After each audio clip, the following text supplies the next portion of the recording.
लड़की बस चाहती थी कि ज्योतिषी उसका भाग्य बताए, लेकिन जैसे ही ज्योतिषी ने उसे देखा, उसने डर के साथ पाया कि लड़की के पैरों पर शव के निशान उगाए थे। ये स्पष्ट रूप से लड़की की आसन्न मृत्यु का संकेत था। हालांकि ज्योतिषी को पता था कि लड़की की जल्द ही मृत्यु होने वाली है, लेकिन उसने यह बताने का फैसला नहीं किया, क्योंकि लड़की का बॉयफ्रेंड उसका अच्छा दोस्त था और वह इस बात से उनके रिश्ते को खराब नहीं करना चाहती थी। लीसा के पास भविष्य देखने की शक्ति थी, लेकिन वह अच्छी तरह जानती थी कि कुछ बातें बता देने से भी अंत बदलना नामुमकिन है। उल्टा उससे उसके सिर पर मुसीबत आ सकती है। कुछ ही समय पहले घरेलू हिंसा झेल रही एक महिला खास तौर पर उससे मिलने आई और बताया कि उसका पति असाधारण रूप से हिंसक और गुस्सैल है। महिला चाहती थी कि लीसा यह पता लगाए कि क्या उसका पति भविष्य में गलती से उसे मार देगा। लीसा ने स्थिति को देखते हुए मदद करने का फैसला किया। टैरो कार्ड से भविष्यवाणी करने के बाद उसने जल्द ही निष्कर्ष निकाला कि उसका पति असुरक्षित और क्रोधी व्यक्ति है, लेकिन इतना पागल नहीं कि किसी की हत्या कर दे। हालांकि जान का खतरा नहीं था, फिर भी उसने महिला को जल्द से जल्द तलाक लेने की सलाह दी, वरना भविष्य में बहुत कष्ट झेलना पड़ेगा। लेकिन उसे यह नहीं पता था कि उसकी यही बात उसके लिए बहुत बड़ी मुसीबत लेकर आने वाली है, क्योंकि उसी रात जब उसने भविष्यवाणी की, महिला का पति सीधे उसके घर आ गया। उसने लीसा को एक धोखेबाज कहा और आरोप लगाया कि उसने उसके और उसकी पत्नी के रिश्ते को बुरी तरह से नुकसान पहुंचाया है। फिर उसने लीसा को धमकी दी कि अगर वह आगे से उनके मामलों में दखल देगी तो वह उसके प्यारे बेटे को मार डालेगा। ये सुनकर लीसा डर के मारे कांप उठी और आखिरकार उसे समझ में आ गया कि बोलने से कैसे मुसीबत आ सकती है। उसे लगा कि अगर अब वह चुप रहेगी तो वह मुसीबत से बच सकती है। लेकिन अगले दिन दोपहर में वही घरेलू हिंसा की शिकार महिला फिर से उसके पास आ गई और उसने चाहा कि लीसा उससे भविष्यवाणी करके बताए कि उसका पति कब घरेलू हिंसा करना बंद करेगा। अभी दोनों की बातचीत ठीक से शुरू भी नहीं हुई थी कि महिला का पति गुस्से में घर में घुस आया। बिना कुछ सुने ही लीसा को जमीन पर धक्का दे दिया और उसे झूठी बातों से लोगों को बहकाने वाली बुढ़िया कहकर चिल्लाया। इसके बाद वह अपनी पत्नी को घसीटते हुए ले गया, लेकिन इसी पल से डरावने सपने लीसा के पीछे पड़ गए। उसी रात सोती हुई लीसा का गला एक बड़ी जोड़ी हाथों ने कसकर पकड़ लिया। ठीक जब उसकी जान खतरे में थी, वह अचानक चौंक कर जाग उठी। सौभाग्य से यह सिर्फ एक बुरा सपना था। डर के मारे लीसा ने घड़ी देखी। उस समय ठीक रात के 1:28 थे। एक ज्योतिषी होने के नाते वह अच्छी तरह जानती थी कि यह सपना कुछ बड़ा संकेत देता है, लेकिन वास्तव में क्या, यह उसे अभी पता नहीं था। लेकिन अगले दिन जब वह अपने बच्चे को स्कूल छोड़ने जा रही थी, उसकी सहेली दौड़ती हुई आई और उसने एक चौंकाने वाली खबर दी कि एक हफ्ता पहले जो लड़की भविष्यवाणी करवाने आई थी, वह अचानक रहस्यमयी तरीके से गायब हो गई। लीसा यह सुनकर ज्यादा हैरान नहीं हुई, क्योंकि उसने पहले ही देख लिया था कि लड़की के पैरों पर मृत्यु के निशान उगाए थे। अब तक जो कुछ भी हुआ, उसे देखकर लीसा को एहसास हो गया कि उस लड़की के साथ शायद कोई हादसा हो गया है, लेकिन उसने यह बात अपने दोस्त एंटोन को नहीं बताई। पहले कई बार दूसरों के मामलों में दखल देने के कारण वह पहले ही बहुत सी मुश्किलों में फंस चुकी थी। अपनी और अपने बच्चों की सुरक्षा के लिए उसने अब सब कुछ अनदेखा करने का फैसला किया। उसे लगा था कि अगर वह अब दूसरों के मामलों में हस्तक्षेप नहीं करेगी तो मुसीबतें भी उससे दूर रहेंगी। लेकिन उसी रात लड़की के पिता और पुलिस इंस्पेक्टर उसके पास आ गए। असल में लड़की 5 दिन पहले ही लापता हो चुकी थी। पुलिस ने आसपास के इलाके में पूरी तरह से तलाशी ली, लेकिन फिर भी लड़की का कोई सुराग नहीं मिला। जब लड़की के पिता को पता चला कि लीसा के पास भविष्य देखने की शक्ति है, तो उन्होंने लीसा से अनुरोध किया कि वह जान के जरिए कुछ सुराग पता लगाए। अपने दोस्त एंथन के सम्मान में लीसा ने मुश्किल से हामी भर दी। इसके बाद लीसा ने खिड़की के पास एक मोमबत्ती जलाई, लेकिन पुलिस कप्तान यह देखकर उपहास करने लगी। वह इस पुरानी अंधविश्वास की बातों पर बिल्कुल भी विश्वास नहीं करती थी। मजबूर लीसा को भी हिम्मत करके भविष्यवाणी जारी रखनी पड़ी। कार्ड्स लगाने के बाद उसने लड़की के लापता होने के दृश्य को भी साफ देख लिया। चूंकि पास में खड़ा पुलिस प्रमुख लगातार ताने मार रहा था,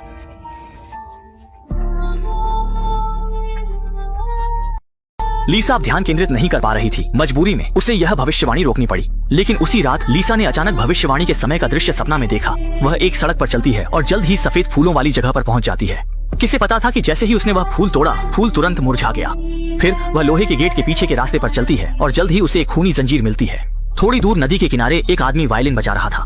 जैसे जैसे वह आदमी तेजी से बजाने लगा, लीसा अचानक चौंक कर जाग गई और पाया कि समय फिर से संयोगवश 1:28 है। ये सभी संकेत कुछ इशारा कर रहे थे। तनाव कम करने के लिए वह तुरंत आंगन में जाती है। जब वह अपने कुत्ते के साथ खेल रही होती है तो उसके हाथ पर कुछ पानी की बूंदें गिरती हैं। लीसा उत्सुकता से ऊपर देखती है और डर जाती है जब वह देखती है कि लापता लड़की को जंजीर से पानी में लटकाकर मार दिया गया है। ये लीसा को बहुत डरा देता है। अगली सुबह उसने अपने सपने में देखे सभी दृश्य शेरिफ को विस्तार से बता दिए। लीसा ने अनुमान लगाया कि लापता लड़की के तालाब में मारे जाने की बहुत अधिक संभावना है, लेकिन शेरिफ ने यह सुनकर उसे सिरे से नकार दिया।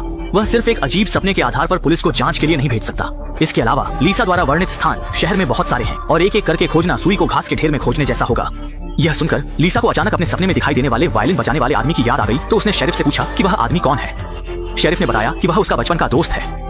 वह बचपन से ही ईमानदार और सीधा साधा रहा है। वह कभी किसी की हत्या नहीं कर सकता। मजबूर लीसा ने आखिरकार पूछा कि उसके पड़ोस में कौन रहता है। शेरिफ ने थोड़ी देर सोचने के बाद बताया कि उसका पड़ोसी डॉनी नाम का है। ये सुनकर लीसा हैरान रह जाती है, क्योंकि डॉनी उसके लिए अजनबी नहीं है। वही आदमी है जिसने पहले अपनी पत्नी को पीटा था। जब उन्हें एहसास होता है कि लीसा का सपना बेबुनियाद नहीं है, पुलिस अधिकारी तुरंत संबंधित कर्मियों के साथ डॉनी के घर के तालाब पर पहुंचते हैं। ये जगह बिल्कुल लीसा के सपने जैसी है, यहाँ तक कि वही सफेद फूल भी है। बहुत जल्दी बचाव दल ने तालाब के किनारे जी जान से तलाश शुरू कर दी। कई घंटों की लगातार तलाश के बाद सोच भी नहीं सकते थे कि सच में कुछ मिला। जब वे इसे बाहर निकालते हैं तो पाते हैं कि जंजीर से बंधी लाश वही लड़की है जो कई दिनों से लापता थी। मृतक के पिता ये देखकर तुरंत ही स्वर्ग सिधार गए। आसपास रहने वाले डॉनी को पुलिस मुख्य संदिग्ध मानती है और उसे तुरंत पुलिस स्टेशन ले जाया जाता है। फोरेंसिक जांच के बाद पता चलता है कि लड़की के नाखूनों में सच में डॉनी की त्वचा के ऊतक हैं और इसका मतलब है कि लड़की पर हमला होने से पहले उसने जोरदार विरोध किया था और मौका पाकर उसे खरोंच दिया था। इसी वजह से उसके नाखूनों में उसकी त्वचा के ऊतक मिले। जब अदालत में सुनवाई हुई, गवाह के अनुसार लड़की के गायब होने वाली रात को उसने सच में देखा कि डॉनी और पीड़िता के बीच बहस हुई थी और उनमें शारीरिक झगड़ा भी हुआ था। हालांकि इसी समय बचाव पक्ष के वकील ने महिला के खोजने के तरीके पर सवाल उठाया और पुलिस से पूछा कि उन्होंने किस सुराग के आधार पर उसे खोजा। मजबूरी में शेरिफ को शर्मिंदगी से स्वीकार करना पड़ा कि उन्हें कई दिनों की खोज के बाद भी कुछ नहीं मिला था। इसलिए उन्होंने पीड़िता के पिता के सुझाव पर भविष्यवक्ता लीसा की मदद ली, जिसकी भविष्य देखने की क्षमता के कारण वे लड़की का शव खोज पाए। लेकिन वकील यह सुनकर हंस पड़ा। उसे भविष्य देखने की शक्ति पर बिल्कुल भी विश्वास नहीं था। उसने कहा कि अगर लीसा इतनी शक्तिशाली है तो वह बता दे कि उसके पीछे कितनी उंगलियां खड़ी हैं। लेकिन यह लीसा के लिए मुश्किल था, क्योंकि वह केवल भविष्य में होने वाली घटनाओं को देख सकती थी और जो चीजें सामने घट रही हैं उन्हें वह बिल्कुल भी नहीं देख सकती थी। वकील फिर सवाल उठाता है कि लीसा ने पहले डॉनी की पत्नी के लिए भविष्यवाणी की थी, जिसमें कहा था कि डॉनी जरूर कपटी और धोखेबाज है, लेकिन उसमें किसी की हत्या करने की हिम्मत नहीं है। लेकिन अब क्यों अनुमान लगाया गया कि डॉनी ने हत्या की? यह स्पष्ट रूप से असंगत है। यह सुनकर लिसा को बहुत बुरा लगा। उसने कहा कि उसने यह नहीं कहा था कि डॉनी हत्यारा है। उसने केवल यह अनुमान लगाया था कि शव डॉनी के घर के तालाब में है। चूंकि इस समय मामला गतिरोध में था, न्यायाधीश को लिसा को जाने के लिए कहना पड़ा। अब डॉनी की बारी थी उस दिन की घटनाओं का वर्णन करने की। उसने स्वीकार किया कि वह और पीड़ित लड़की पुराने परिचित थे और उनके बीच यौन संबंध भी थे।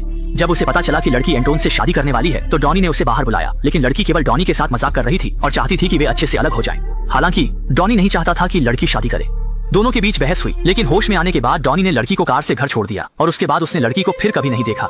लेकिन अभियोजन पक्ष के वकील का मानना था कि यह सब डॉनी का एक तरफा बयान है और इसे साबित करने के लिए कोई नहीं है। यह सुनकर डॉनी गुस्से में आ गया और दोनों पक्षों के बीच तीखी बहस के बाद न्यायाधीश को अदालत स्थगित करनी पड़ी। लेकिन जैसे ही लिसा रात को सोने की तैयारी कर रही थी, उसने अचानक देखा कि गलियारे का फर्श पानी से भरा हुआ था। जब उसने देखा कि पानी बाथरूम से बह रहा था तो लिसा ने हिम्मत जुटाकर धीरे धीरे दरवाजा खोला। अविश्वसनीय रूप से मृत लड़की बाथटब में बैठी थी और उसके मुंह से बुदबुदाते हुए निकल रहा था कि डॉनी हत्यारा नहीं है।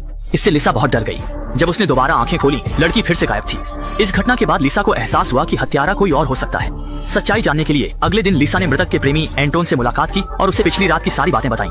उसका मानना था कि हत्यारा शायद डॉनी नहीं है, इसलिए वह भविष्यवाणी के माध्यम से और सुराग खोजना चाहती थी। लेकिन एंटोन यह सुनकर बहुत उत्तेजित हो गया। उसने कहा कि उसकी प्रेमिका की मौत हो चुकी है और हत्यारा डॉनी जेल में है और वह चाहता था कि मामला यहीं खत्म हो जाए और लिसा को और जांच न करने की सलाह दी। लेकिन लिसा ने कहा कि वह अभी घर पर अपने भविष्यवाणी के माध्यम से यह पता लगा चुकी है कि हत्यारा डॉनी नहीं बल्कि कोई और है। अब उसे बस मृतक के कपड़ों का एक टुकड़ा चाहिए जिससे वह असली हत्यारे को पकड़ सके। असली अपराधी को न्याय के कटघरे में लाने के लिए एंटोन को सहमत होना पड़ा। हत्या के पीछे के असली अपराधी को पकड़ने के लिए भविष्यवक्ता ने आधी रात को घटना स्थल पर जाने का फैसला किया। जैसे जैसे वह शव के दफन स्थल के करीब पहुंचा, भविष्यवाणी के संकेत और भी स्पष्ट होते गए। अगले ही पल पीड़िता के जीवन के दृश्य उसके सामने आने लगे। उसने देखा कि पीड़ित लड़की डॉनी से बात करने के बाद लड़की का प्रेमी एंटोन वहां आ गया। दरअसल एंटोन को पहले से ही अपनी प्रेमिका के धोखे के बारे में पता था और वह उससे सवाल पूछने आया था। इस स्थिति को देखकर लड़की ने सब कुछ स्वीकार कर लिया और कहा कि वह एंटोन से प्यार नहीं करती बल्कि केवल उसकी संपत्ति से प्यार करती है। यह सुनकर एंटोन क्रोध से भर गया और उसने लड़की का गला घोंट दिया। और इस समय लड़की की मौत का समय ठीक रात 1:28 था, जो पहले की बातों से मेल खाता है। अब सब कुछ स्पष्ट हो गया है। सच्चाई जानकर लिसा भी बहुत चौंक गई। अपराधी को सतर्क न करने के लिए लिसा को शांत रहकर झूठ बोलना पड़ा कि अब रात हो चुकी है, वह भविष्यवाणी नहीं कर सकती और उसे कल वापस आने के लिए कहा। लेकिन जब एंटोन ने लिसा की आंखों में झिझक देखी तो उसे तुरंत कुछ गड़बड़ लगी।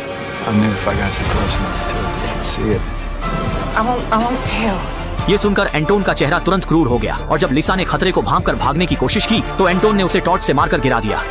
इससे लिसा प्रतिरोध करने में असमर्थ हो गई। जब एंटोन उसे मारने की तैयारी कर रहा था तभी आवाज सुनकर पड़ोसी आ गए और एंटोन को एक मुक्का मारकर बेहोश कर दिया, जिससे लिसा की जान बच गई। थोड़ी देर आराम करने के बाद दोनों ने मिलकर बेहोश एंटोन को डिक्की में डाला और जल्दी से अपराधी को पुलिस स्टेशन पहुंचा दिया। पुलिस की लगातार पूछताछ के बाद एंटोन ने आखिरकार हत्या की पूरी प्रक्रिया स्वीकार कर ली। आखिरकार पर्दे के पीछे असली अपराधी एंटोन को भी कानून का फैसला मिलने वाला है। डॉनी को भी अपनी पत्नी के साथ लंबे समय तक घरेलू हिंसा करने के लिए लंबी जेल की सजा का सामना करना पड़ेगा और इसके साथ ही फिल्म समाप्त होती है।